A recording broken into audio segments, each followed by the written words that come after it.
we know that business is a team game. Nobody wins by playing it alone. Now, one of the questions and one of the conversations I often have with my clients in private coaching is, how should we structure our team?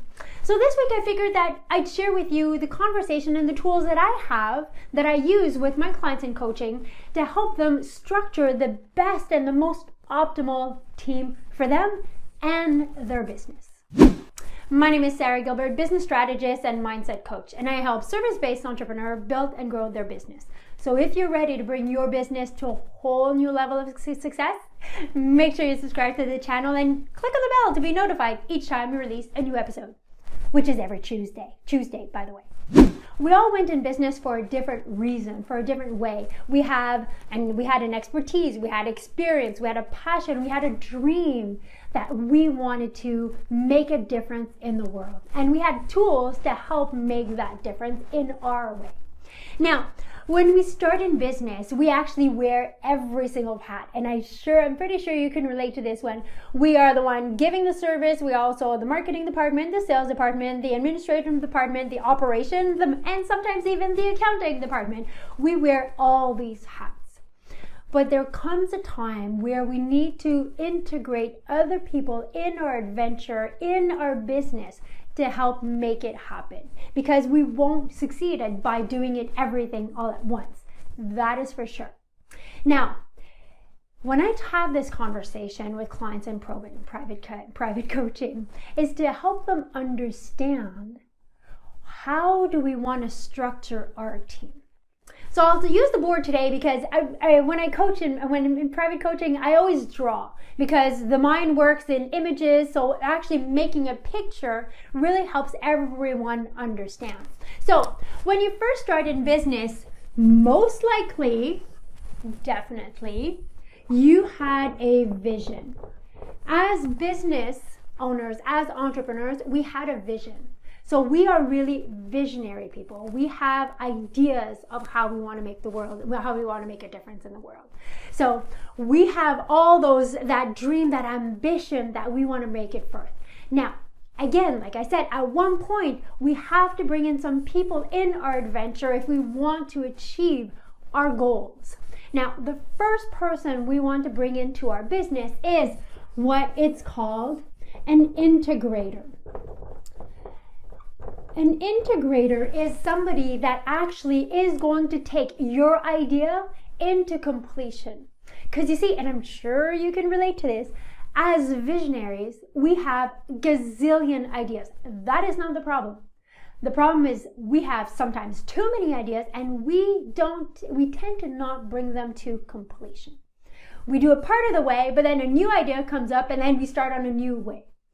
The integrator is somebody who we can give the ball to, and they actually take the ball to the end of the goal and put it in the net. That is their role.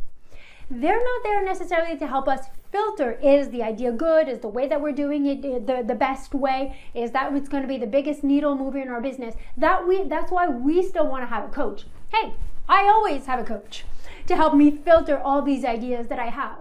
Now, once we filtered that idea of saying, okay, that is the right project, that is the right idea, that is the best way to do it up to now, and this is how we're going to do it, you want to take that idea and give it to the integrator in your business.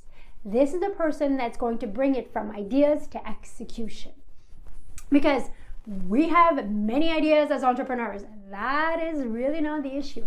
So the integrator, the form of how this person is going to show up in your business can be different ways. It can be a business partner who has the profile of an integrator. It can be an assistant, an associate, somebody that brings in more of an employee role, but takes in that role. So the how are we going to bring in this person will vary from one business to another. I know entrepreneurs where there are two partners, one's a visionary, one's the integrator, works well. I know other businesses where the entrepreneur is the visionary and then somebody on this team is the integrator. Now the how is the second part. It doesn't really matter how you bring it in. The important is that you actually bring it in. So you want to have that integrator that's going to help you transfer those ideas to execution. From there, as your team and your business grows, then you're gonna have more and more people in your team who have ownership of different areas in the business.